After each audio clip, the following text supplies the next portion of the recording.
Kenapa perjuangan-perjuangan umat Islam hari ini sulit sekali menang? Ya, karena memang belum saatnya. Kata Imam Athaillah Sekandari, engkau menginginkan sesuatu sebelum Allah menghendakinya, itu salah satu yang menandakan su'ul adab kepada Allah. Inilah yang terjadi. Orang yang nggak faham ini, nanti Sayyidina Isa dianggap Dajjal, Sayyidina Al-Mahdi dianggap Dajjal. Maka kita siapkan batin kita. Dan dalam kitab-kitab Thariqah itu disebutkan, insya Allah Mahdi nanti memakai Thariqat ini.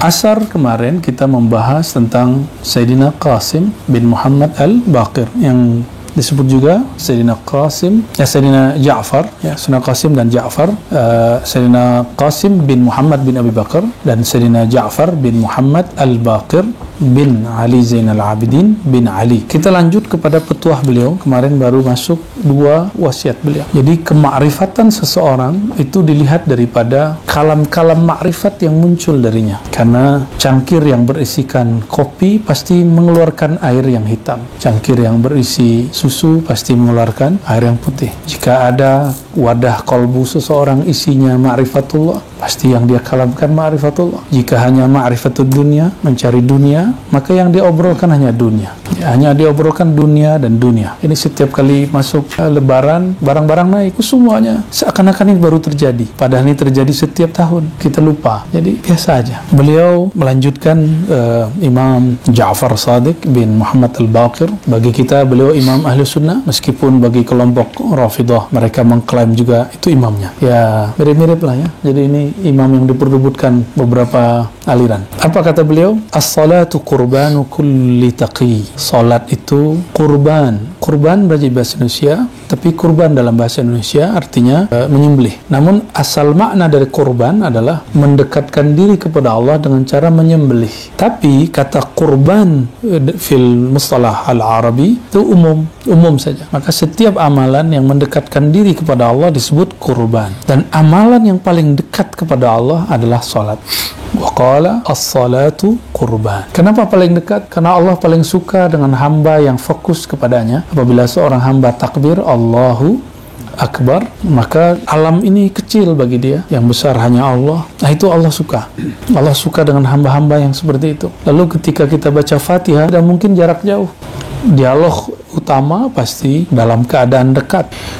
Wal hajju jihadu kulli dhaif. Haji itu jihad bagi orang yang dhaif. Maksudnya dalam hadis Nabi ada kalimat al hajju jihadun nisa atau jihadukunna al hajj. Ada hadis begitu, jihad kalian wahai kaum perempuan adalah haji. Karena perempuan secara fisik ini bukan bias gender, bukan, tapi faktanya memang begitu ya.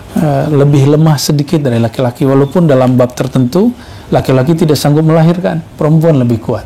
Wa zakatul badani as-siyam. Ada zakat harta, ada zakat ilmu, ada zakat badan. Apa zakat badan? Istilah-istilah begini, ini bukan istilah fikih. Ini istilah keilmu kerohanian. Zakat apa namanya? Zakat badan. Apa zakat badan? Puasa, as-siyam.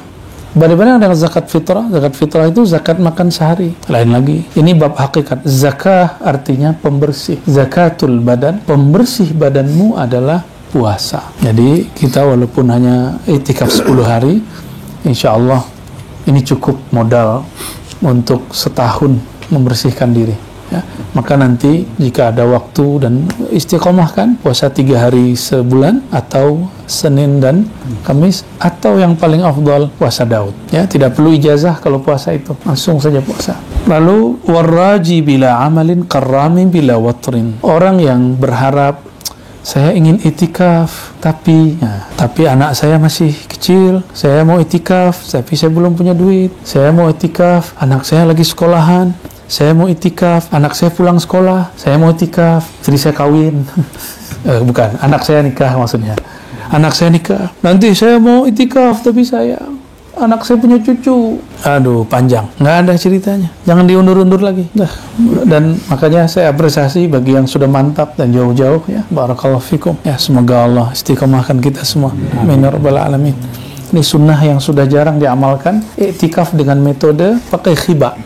Khiba tempat ruang khusus yang dulu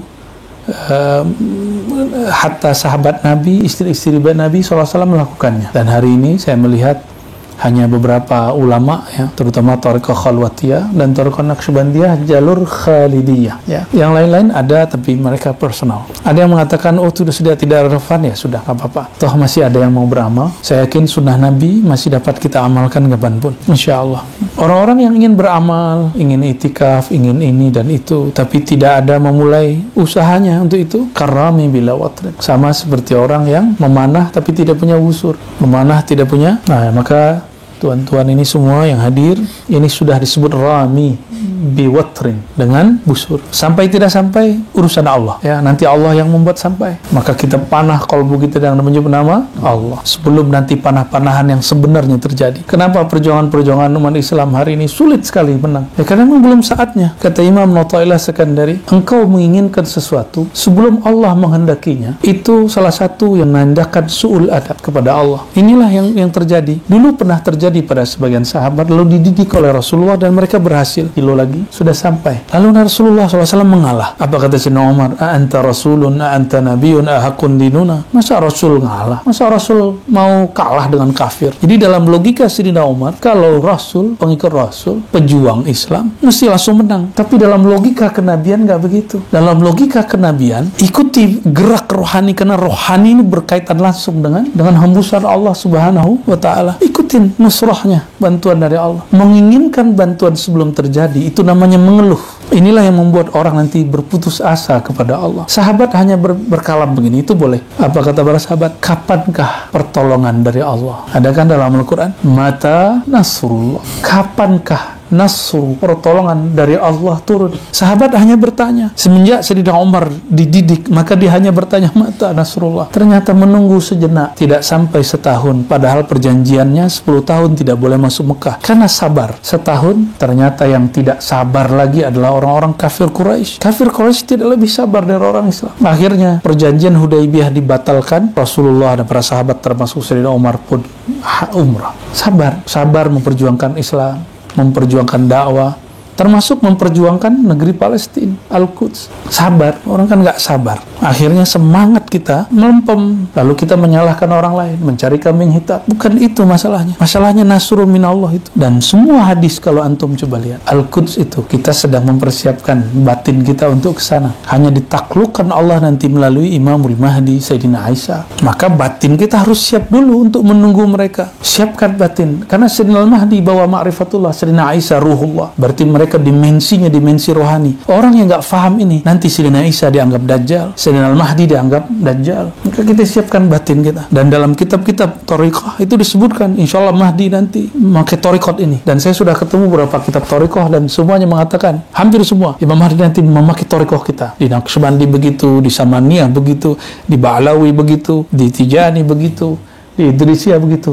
Oh, kesimpulannya sederhana. Semua Thariqah nanti ada di qalbu Imamul Mahdi. Maka guru saya berpesan, persiapan akhir zaman itu hanya melalui jalur rohani. Karena Rasulullah SAW mengatakan, khilafah akhir zaman itu apa? Ala minhajin nubuwah. Bukan dengan memberontak. Kita nggak perlu memberontak ke negara kita. Bukan dengan bughat. Syukuri nikmat ini. Imam Mahdi itu nanti tidak perlu memberontak. Nanti beliau membangun khilafah ala minhajin nubuwah. Minhajin nubuwah, minhaj kerohanian. Itu rohani, yang bergerak rohani. Bukan hanya lagi pikiran ini. Bukan lagi emosi. Rohani yang bergerak. Itu pemerintahannya. Pemerintahan yang sifat dibangun dengan kerohanian, persis seperti Rasulullah bangun Madinah, Al-Madinah Al-Munawwarah. Maka apapun yang dilakukannya pasti berdasarkan gerak rohani. Walaupun akal kita nih, kenapa dia begini? Kenapa dia begini? Saya nggak tahu, nggak habis pikir nanti seandainya kejadian Hudaybiyah berulang lagi, mungkin antum nanti akan bilang, imam kita nanti itu kalau nanti dia keluar, dia muncul, ente bukan Mahdi yang asli, ente Mahdi kazzab, ente Mahdi pembohong. Masa orang benar ngalah dari orang kafir? Pasti nanti begitu, karena logikanya logika akliyah, bukan logika rohani spiritual. Padahal al-arwah junudun mujannada. Untung Sayyidina Umar dididik oleh baginda Nabi SAW, ketemu Rasulullah, disentuh Rasulullah, selesai. Dididik Sayyidina Abu Bakar, beres. Nanti kalau tidak ada orang seperti itu, siapa yang bimbing kita? Ya, ketika itu terjadi, saya menyaksikannya, wallahi sedih kita. Murid melihat gurunya salah sedikit keluar menghujat gurunya. Murid melihat gurunya salah sedikit keliru dalam beberapa hal, langsung muridnya menjelek-jelekan gurunya kemana-mana. Gimana nanti antum ketemu? Dan Al-Mahdi itu ujiannya seperti itu. 11-12 itulah makna ismuhu ismi. Al-Mahdi itu isimnya isimku. Berarti musibah dia musibahku hampir sama. Hanya perbedaannya nanti kejadiannya dulu di Hudaybiyah, nanti di mana, wallahu a'lam. Maka saya kemudian dapat perintah dari guru-guru kita banyak sholawat dan banyak kajian sirah nabawi. Nah, di ribat kita biasa di luar Ramadan kajian kitab Syifa mengenai sirah nabawi. Karena itu cara untuk mengenal beliau nanti. Kita berdoa kepada Allah, semoga rohani kita dibimbing oleh Allah. Seandainya fikiran ini salah, semoga bimbingan rohani membimbing dia, mengait dia. Insyaallah, amin ya rabbal alamin. Apa kata beliau? Istanzilur rizqa bis sadaqah. Jika engkau, kalimatnya bukan harta, rezeki.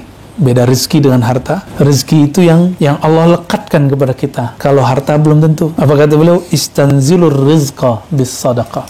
Tetapkanlah, ikatlah rezekimu dengan sedekah. Kemarin kita sudah bahas sedekahnya muallim ngajar, sedekah orang yang diberi harta berbagi. Wa hasinu amwalakum bizakah. Jadi dibedakan rezeki dengan amwal. Kalau amwal, harta, hasinu, bentengi dia bizakah, dengan zakat. Jadi kalau zakat, meskipun hanya 2,5%, itu minimal. Keluarkan lebih dari 2,5%. 3%, 4%, itu afdal. Bagi yang Allah beri harta. Jangan hitung-hitungan dengan Allah. Ini harta pun harta Allah. Wa mimma razaqnahum yunfikun. Dari rezeki yang kami beri. Nah, ini rezeki Allah. Hartanya Allah. Wa ma ghala man iqtasada. Tadbir nisfu usaha, artinya belajar manajemen. Itu nisful aish, bagian daripada setengah kehidupan. Jadi jika ada orang berpunya tapi dia tidak mempunyai tadbir atau manajemen hidup, manajemen kerja, manajemen harta, termasuk surau, itu ada manajemennya tentunya. Nah, itu nisful aish, separuh dari kejayaan hidup. Orang berjaya dalam hidupnya itu jika dia mempunyai manajemen hidup. Tu'datu nisful aqli wa qillatul ayal ihdas yasarin wa man hazana walidai faqad aqqahuma. Ya, kita loncat aja. Siapa yang membuat sedih orang tuanya, faqad aqqahuma, dia telah durhaka kepadanya. Nah, sebelum ke sini kalau orang tuanya masih hidup sempat minta izin, minta izinnya, alhamdulillah. Ini adab kita ya. Adab kita mau belajar, mau i'tikaf, mau belajar zikir, kita minta izin. Kalau sudah wafat kita ziarah. Kalau tidak sempat, ya kirimkan Fatihah atau bersedekah atas namanya. Sedekah makan, sedekah harta atas namanya. Insyaallah beliau senang di sana. Wa man daraba bi yadayhi ala fakhidayhi inda musibatin faqad habata ajruh. Ini ekspresi orang yang ketika dapat musibah lalu dia aduh gitu ya. Kata orang Korea apa? Aigu. Ketika orang mengeluh lalu dia ini baru mukul, apalagi mukul dadanya, apalagi pukul kepalanya, apalagi pukul orang. Orang yang dapat musibah lalu memukul badannya, mukanya, dadanya, atau memukul orang, memukul tembok, itu bukanlah orang-orang yang sabar. Faqad habata ajruh, maka pahala kesabarannya mendapat musibah tidak dapat. Kakinya sakit nak? Pikir ya Allah sakit ya Allah, itu pahala sabarnya sudah hilang. Ya, jadi tulus ya, ikhlas saja. Kasih tahu, ini kan tubuh kita. Allah yang kasih, wahai tubuhku, 11 bulan lebih engkau cari dunia, ya, 11 bulan lagi engkau menikmati dunia. Tolong izinkan rohanimu, Tuanmu menikmati zikrullah. Insya Allah nanti dia pelan-pelan, ya, diusap-usap, jangan dipukul-pukul. Ya Allah sambil ya, tidak apa-apa. Al-ajru ala qadri ta'ab, begitu dalam hadis Abu Daud. Nabi bersabda sallallahu alaihi wasallam, pahala, reward dari Allah, penghargaan dari Allah, balasan dari Allah, ala qadri ta'ab, tergantung berapa capeknya, susahnya, payahnya, lelahnya badan. Zikir, sakit di sini ya kan. Benar nggak? Punggung, nanti besok kalau saya ingat ya, nanti kita ice breaking, jadi rehat sebentar, pijit-pijitan sama-sama, insya Allah ya, biar badannya segar lagi, biar tambah akrab juga ya, insya Allah. Lalu beliau mengatakan di bagian yang pertengahan, al-fuqaha umana'ur rusul, ahli-ahli agama. Ini fuqaha di sini bukan berarti ahli fikih, tapi orang yang kenal Allah. Karena beliau berbicara saat itu mazhab fikih belum berdiri. Dulu yang disebut fuqaha adalah al-arifina billah, orang-orang yang kenal kepada Allah dan kenal ajaran Rasulullah SAW. Jadi dia mengerti ilmu yang zahir dan ilmu yang batin bersamaan. Dari mana kita tahu? Dari penjelasan Imam Ghazali dalam bagian awal dari kitab Ihya Ulumuddin. Beliau menyebutkan fuqaha itu dulu semua, bukan hanya satu ilmu yang zahir. Fuqaha itu umana'ur rasul. Mereka adalah pemegang amanah kerasulan. Karena kerasulan sudah selesai. Tidak ada lagi syariat yang baru, tidak ada lagi nabi yang baru, maka sir mereka diturunkan dari sir Rasulullah sallallahu alaihi wasallam. Maka menyakiti ulama, menyakiti Rasul. Ulama yang mana? Ulama yang arifina billah, yang kenal Allah, bukan hanya yang ahli fatwa, tapi yang ahli fatwa dua alam, alam zahir dan alam batin, sebagaimana Rasulullah SAW.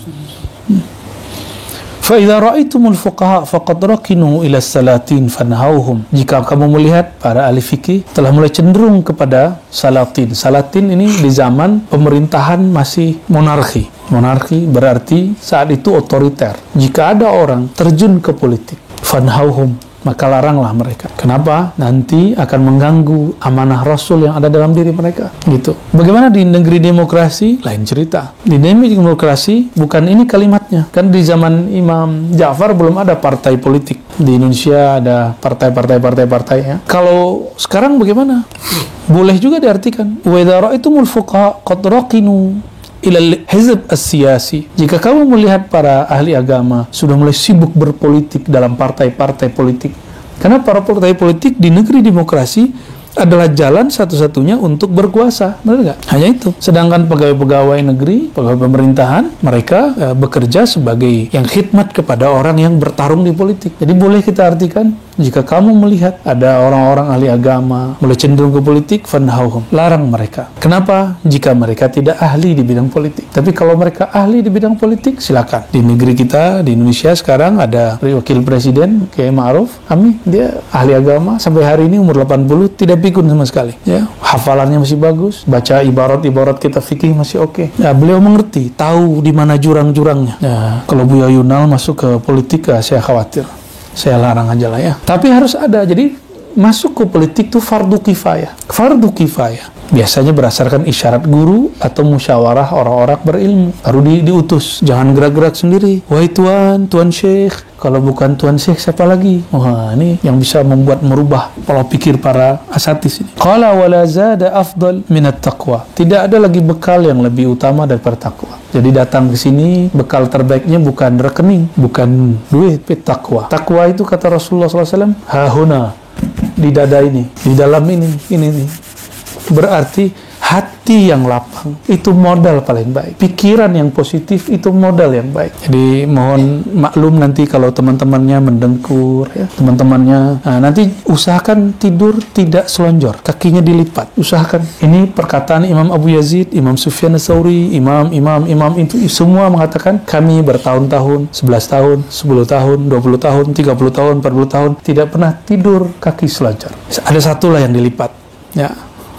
Oke. Jadi usahakan tidurnya kakinya dilipat dan usahakan miring ke kanan. Kecuali ada masalah di bagian backnya, bagian kanannya ya. Dan pakai sarung dan harus pakai sirwal di dalamnya, celana di dalamnya, kalau supaya nanti auratnya tidak terbuka. Ya. Wala syai'a ahsan minas sumti. Tidak ada lagi. Tapi sekarang gadis-gadis sekarang nggak mau. Sekarang minta ya. Tak apa-apalah, bagus. Wala adwa adarru minal jahl. Tidak ada lagi musuh mara bahaya yang lebih bahaya daripada kejahilan. Saya berlindung kepada Allah dari semua kejahilan. Jika ada orang yang memberi masukan, kita terima. Kita nggak tolak-tolak juga. Siapa tahu kita salah, karena kita tidak tahu segala hal. Tapi masalahnya ada orang jahil memarahi orang alim. Nah, itu yang masalah. Kenapa? Karena emosinya orang jahil lebih tinggi daripada orang alim. Al-mar'u aduwwun ala ma jahil. Kata Imam Ghazali, dinukil dari Sayyidina Ali sebenarnya ini. Seseorang itu akan senantiasa memusuhi sesuatu yang dia nggak tahu. Maka saya minta ampun kepada Allah jika ada yang kita kata-katai karena ketidaktahuan kita. Tapi insya Allah saya mengamalkan wala taqfu ma laysa laka bihi ilm. Jangan kamu berpendirian terhadap sesuatu yang kamu tidak tahu. Mungkin kalau ada melihat saya beda dengan seseorang, kami beda data. Ya. Kami hanya berbeda data. Cuma ada yang merasa datanya paling benar, itu aja. Ya. Wala da'a auda minal kizb. Tidak ada lagi penyakit yang lebih bahaya dari berbohong. Hati-hati, ya. Bohong atas nama mimpi, pengalaman rohani, masuk. Bohong dalam hal duniawi, masuk. Jangan dikira dalam dunia thariqah tidak ada yang bohong. Ada yang bohong, dia tidak dapat ijazah gurunya, dia kasih tahu saya dapat ijazah guru. Ada yang begitu. Jadi ada mafia ijazah juga. Ya. Jangankan gitu, di kampus ada mafia ijazah palsu, ya kan? Ada sekolah bodong namanya. Ya. Wisudaan, takharujan. Baik. Wa qala idza balaghaka min akhika ma taqrahu fatlub lahu min udhrin wahidin ila 70 udhran. Ini kaidah kita bertasawuf. Jika engkau mendengar saudaramu, kawanmu, dengar orang ahli tasawuf nih, sesuatu yang tidak menyenangkan, apakah ilmunya, kaidah yang dia sebar, ajaran dia ajarkan, sepertinya kamu tidak senang, atau dia mengatakan sesuatu yang membuat kamu tidak nyaman, fatlub lahu min udhrin, bukan fatlubhu, fatlub lahu. Apa bedanya? Maka carikanlah dalam pikiranmu alasan yang kira-kira membuat kamu berpikir positif terhadap orang itu. Bukan fatlubhu, kamu tuntutlah dia, bukan. Misalnya kita dengar ada orang bicara gini, fulan, kamu dibicarakan si Anu, lalu kita cari si Anu. Bukan begitu caranya. Fatlub lahu, kamu bangunlah dalam pikiranmu, bina dalam pikiranmu, berpikir positif. Justru kalau kita langsung tanya kepada orangnya, itu namanya kita emosi. Banyak yang salah terjemah di bab ini. Akhirnya langsung labrak gurunya, labrak temannya, labrak ikhwannya, labrak tetangganya. Tahu labrak gak? Langsung ditemui, katanya mau tabayun. Yang ada bukan tabayun, malah jontok-jontokan, ya berkelahi, perang mulut, tidak menghargai lagi, emosional dan lain sebagainya. Berapa uzur, berapa alasan kita buat, mungkin maksudnya begini, mungkin maksudnya begini. Contohnya nih Pak Haji Ansori, ada orang ngomong, Pak Haji Ansori itu orangnya nggak baik, ya orangnya pelit, gitu. Misalnya gitu. Terus sampai, mungkin maksud dia, waktu itu saya ketemu seseorang, orang ini menurut saya bermasalah. Saya bilang, nggak usah kasih tahu. Dia salah paham, mungkin dia salah paham. Kita nggak bilang, dia ini pembenci saya. Nggak begitu, ya. Berapa uzur? 70 uzran. Nah, kaidah ini diambil oleh Imam Abu Hanifah. Ternyata Abu Hanifah sering diomongin orang. Dan dia ambil ini. Beliau sering dikata-katai Hamad bin Zaid, najis. Ya, sering disebut bid'ah, waalaikumsalam. Sering disebut macam-macam. Tapi apa kata beliau? Ya, dah, silakan dah. Dah, Pak Ai kami manggil ya. Marhaban. Jadi, kalau kita mendengar aib seseorang atau ada kalam-kalam dia dalam bab hakikat, lalu kita bawakan kepada 70 uzran. Mungkin maksudnya begini, mungkin maksud begini. Nah, inilah yang dilakukan oleh Imam Abu Hanifah. Betapa indahnya dunia, indahnya majlis, indahnya para asatis. Jika ada orang ingin adu domba dia, ada orang ingin jelek-jelekan saudara kepada seorang syekh, ya, misalnya ada orang bawa kabar kepada saya menceritakan tentang Pak Haji Ansori. Saya bilang, maksudnya nggak begitu, kamu yang nggak ngerti. Kita kalamkan begitu. Jadi kita cut langsung supaya tidak ada lagi orang bawa. Nah, ini saya ulang-ulang. Sebulan ini saya ulang-ulang kalam ini. Kalam Sayyidina Syekh Abdul Qadir Jilani, salah satu thariqat yang dibawa oleh Maulana Khalid Al-Baghdadi Khalidiyah. Apa kata beliau? Syaitanul jin la yaqdiru 'alal insan illa bi syaitanil ins. Syaitannya jin tidak sanggup memperdaya manusia kecuali melalui syaitan manusia. Jadi ini teman-teman ini semangat zikir. Syaitan sedih. Jadi setiap kali teman-teman ini zikir, syaitan sedih. Nanti ada yang tidak sengaja bercerita pengalaman rohani. Ini kalau ada orang cerita pengalaman rohani, tidak bertempatnya syaitan berkalam. Kamu hebat ya. Kamu usul ya. Kamu arif billah ya. Kamu wali ya. Begitu. Terbersit. Saya mujahadahnya bagus. Teman yang mendengar sedih, ya Allah, saya zikir, kaki sudah capek, leher sudah tegang, kaki badan sudah sakit-sakitan, tapi tidak dapat. Jika ada teman-teman ini kan karena takdir Allah kita tidak tahu, tiba-tiba dia bercerita, dia lupa adabnya. Kita kemudian cukup katakan Allahumma iftahli, ya Allah bukakan kepadaku yang terlebih baik. Gitu aja ya. Oke, doa bahasa Indonesia cukup ya. Kalau dengar orang cerita murabinya nanti ya, mentornya nanti jangan cerita kepada teman. Maka nanti Buya Aldomi nanti sama Buya Yunal nanti bagikan kertas nanti insya Allah. Ya, kalau ada pengalaman tulis, tidak usah cerita, tulis simpan. Nanti ada di jam-jam tertentu Buya Aldomi, Buya Asfi, Buya ini duduk di sini nanti dengerin satu-satu nanti store aja ya. Dan tidak usah minta ditakbir pengalaman rohaninya. Kadang-kadang pengalaman rohani ini kesusup syaitan karena angan-angan dia. Nanti ada cara, ada manajemen juga tuh, ada tadbir ruhi untuk ngecek ini syaitan atau siapa. Lalu beliau berkalam, fa illam tajid lahu udhran faqul la'alla lahu udhran la a'rifu.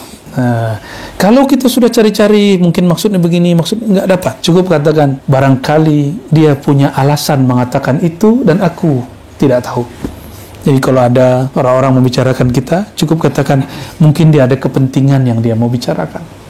Ya, bisa jadi la arifu, dan saya tidak mengerti. Wa qala idza sami'tum ya min muslimin kalimatan fahmiluha ala ahsani ma tajiduna hatta tajidu laha muhmalan. Ini masih sama, kita ringkas ke bawah ya. Beliau berpesan kepada anaknya, yaitu Sayyidina Musa Al-Kazim. Nah, siapa nama anaknya? Sayyidina Musa Al-Kazim. Kazim ini orang yang menahan emosinya untuk tidak marah. Kazim, Kaziminal Ghaiz. Apa kata beliau? Ya bani atau ya bunayya, wahai ananda, man radiya bima qusima lahu istaghna. Siapa yang ridho dengan yang dibagikan kepadanya, baik pemberian zahir atau pemberian rohani, istaghna. Allah akan kayakan rohaninya. Allah akan kayakan zahirnya. Jadi tidak usah sedih kalau ada orang mengalami.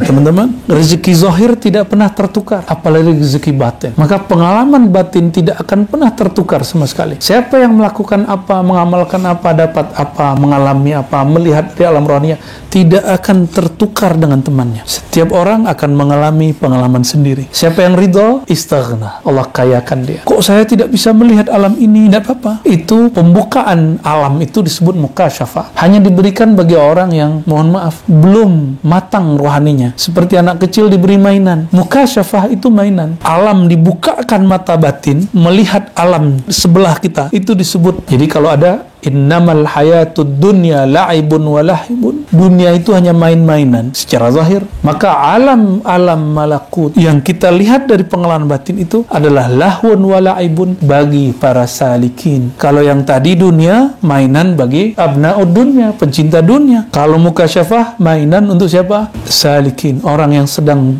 menempuh jalan kepada Allah Subhanahu wa ta'ala. Ya, orang-orang yang sudah mulai belajar zikrullah. Wa man madda 'ainah ila ma fi yadi ghairihi mata faqiran. Ini ada orang sudah berkecukupan tapi masih melirik kelebihan orang lain, miskin, merasa fakir, merasa berkekurangan. Jadi kurangi melirik-lirik orang. Zikir-zikir saja, usaha-usaha saja. Termotivasi oleh orang lain boleh, tapi menginginkan yang orang punya jangan. Kenapa orang merasa selalu berkekurangan?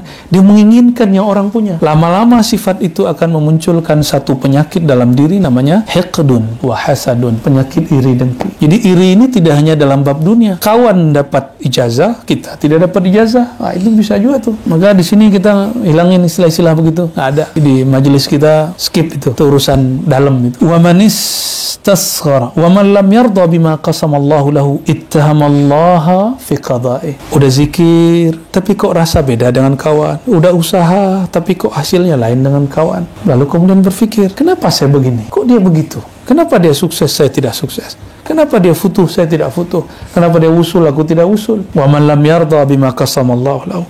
Orang yang tidak ridha dengan yang Allah beri, dia sedang menuduh Allah salah dalam menciptakan takdir. Makanya rukun ke-6 itu pamungkas.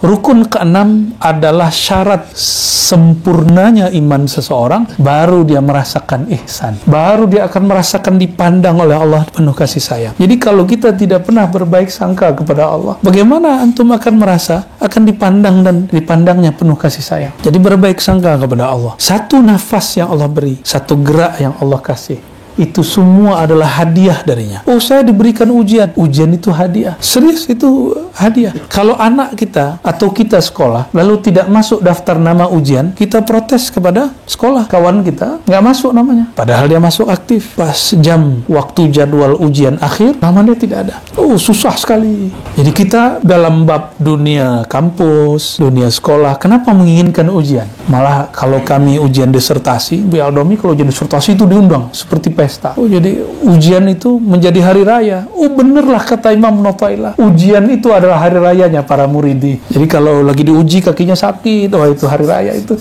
Ada badan sakit-sakit, kalau ada obat bawa dari rumah, minum. Jangan sampai tidak diminumnya. Wa man istasghara zillata nafsihi ista'zama zillata ghairihi. Nah, ini untuk saya dan kita semua tentunya. Siapa orang yang mengecilkan, meremehkan, menganggap sedikit kesalahan dirinya, maka dia disebutkan dalam teks ini ista'zama zillata ghairi. Dia akan mudah memandang besar kesalahan orang lain. Jadi kenapa di zawiyah-zawiyah, di surau-surau, di yayasan-yayasan, di sekolah-sekolah, di partai-partai, di pergerakan-pergerakan, di dalam orang bernegara, lalu ada orang suka menyalah-nyalahkan karena dia apa? Istazghara zillata nafsi. Dia mengecilkan kesalahan dirinya. Masih ingat orang yang dulu mau melepaskan diri dari negara kita, lalu mengancam untuk merdeka, ternyata tertangkap, ya karena sudah namanya, ini sudah disebut lagi ghibah. Tapi kita doakan, semoga Allah memberi dia ketabahan. Lalu Allah selesaikan masalah dia. Itu ujian itu. Kenapa? Dia lupa ada kesalahan kecil dalam dia bermanajemen, dalam bernegara, tapi dia alamatkan kepada pusat. Ternyata di dirinya sendiri nggak beres. Nah, ini pelajaran besar bagi kita. Ayatun lil mutafakkirin lah, barangkali ya, lil aqilin, bagi orang-orang berakal yang mau berpikir. Ini jangan-jangan kita suka mengkritik orang selama ini, dalam diri kita ada yang belum beres. Lagi-lagi kita minta ampun kepada Allah. Maka setiap hari nggak cukup 100 kali. Alhamdulillah kita ada khatam istighfar, khatam Maulana Muzhar. Itu juga beliau sekali duduk 1000, karena sudah akhir zaman jadi diringkas, dirukhsah masing-masing 100. Karena rumah kita banyak, jadi nanti jumlahnya juga tetap 1000 lebih, 4000 bahkan.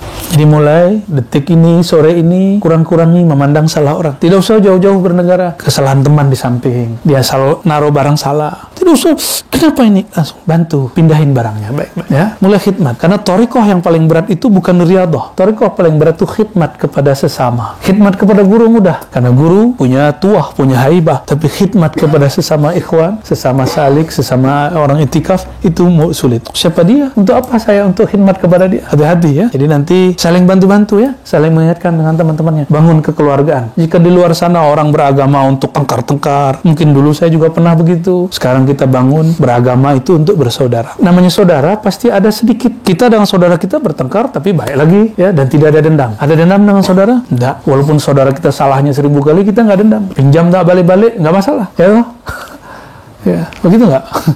Maafi muskilah, tapi kalau antum pinjam ke saudara di sini harus balik. Wa man istasghara zillata ghairihi zallata ghairihi ista'zama zallata nafsi. Orang yang mencoba mengecilkan kesalahan orang lain, oh mungkin maksudnya begini, dia tidak bermaksud begini, mungkin dia sedang khilaf. Sanggup begitu? Antum jadi wali Allah. Jadi wali gampang ya. Wali bukan wiridan 70.000. 70.000 itu untuk mendapatkan sakinah di kolbu. Ala bi dzikrillah tatmainnul qulub. Kalau jadi wali enggak, jadi kekasih Allah, mewarisi sifat Rasulullah. Ini sifat Rasulullah. Dan kewalian ini bukan didominasi ulama. Orang awam boleh. Banyak ulama tidak begini. Banyak ulama mampu berbahasa Arab, agak baca kitab, tapi kesalahan orang besar semua sama dia. Kesalahan dia lupa. Nah, orang rohaninya kalau dicaci maki tidak balas. Mampu? Insya Allah kita berjuang untuk itu ya. Ada masalah, kita kurang-kurangi. Jadi kenapa ada orang dicaci maki dia tidak balas? Karena ini dalamnya dia selalu menganggap, oh maksudnya begini, maksudnya mungkin orang ini dia terpojok, mungkin dia lagi sedang shock, mungkin dia dapat berita yang salah. Ya, selesai. Ya bani man kashafa hijaba ghairihi in kashafat auratu baitih. Orang yang coba buka-buka aib orang lain, dia akan dibuka, dia sama saja membuka aib dia sendiri. Wa man salla, ini bab politik, man salla sayfal baghi qatala bih. Kita nggak usah terjemah untuk nanti, untuk beberapa tahun ke depan. Nah, inilah beberapa petuah-petuah dari ahli silsilah kita dalam Thariqah Naqsyabandiyah, Sayyidina Ja'far. Jadi kalau dalam nazam itu kita biasanya baca Nas'alukallahumma ya Allahu bisirri sirri dhati ya ghuthahu thumma bi Jibril fabil masduqi Nabi Muhammad thumma bi Jibril fabil masduqi thumma bi Jibril fabil masduqi khairul wara turran fabis siddiqi Abu Bakar Siddiq thumma bi maulal Mustafa Salmani, lalu kepada Sayyidina Salman faqasimin, lalu Sayyidina Qasim cucu Sayyidina Abu Bakar, fa Ja'faril Irfani, lalu Sayyidina Ja'far ahli ma'rifat. Ya, kita sampai di nama Sayyidina Ja'far. Ini masih banyak tapi kita ringkas saja.